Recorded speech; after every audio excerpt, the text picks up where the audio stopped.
everyone, Carrie from Counselor Carrie here, back to answer another question I received about using centers in school counseling. Many of you have asked how in the world you can do centers when you don't have your own room and you're traveling to teachers' rooms for your classroom lessons. So if you haven't watched last week's video on storing your center materials, I definitely recommend that you go back and watch that video first. Having your materials organized and stored neatly will make setting up in someone else's room so much easier. After you have your materials organized, I recommend taking some time to look at the teacher's room. Get an idea in your mind of how the room is set up and where you might be able to put your centers. Talk to the teacher about where she sets up centers when she uses them. Then, if it's helpful for you, draw a diagram of the room and label where you'll set up your centers.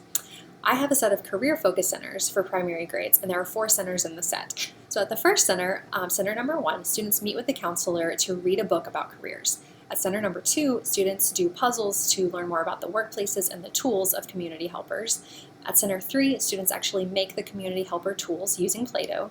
And then at center 4, students do community helper puzzles to actually put together the community helper, and then they write about how they think that particular community helper actually helps the community.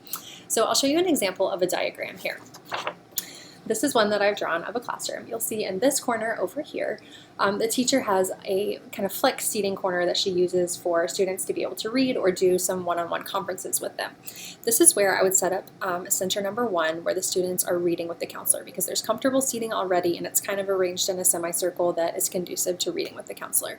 Then students would move to this table right here for center 2 to do their tools and workplaces puzzles. And then they can come right up here to this table to do the Play-Doh center. And then they will travel right over here to table number 4 to do their 4th center, where they're doing the community helper puzzles. And you'll see it kind of moves in a logical flow. It's kind of a circle, not really, but students are not going to be crossing paths with other students when they rotate to the next center. They're not going to be tripping over each other or bumping into each other. So making your diagram beforehand will really help you figure out where your flow is going to go and how students are going to move logically through the room.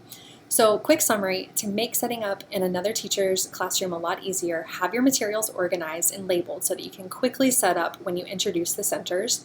Then scope out the room to see where you might be able to put the centers, and if it's helpful, draw a diagram so that you can see the flow of foot traffic. So these are just some quick tips to help you get started. I hope this helped you envision how you can make it happen in your school counseling lessons. So check back soon for me to answer more questions you guys have sent me about centers so we can keep learning together and spark student growth.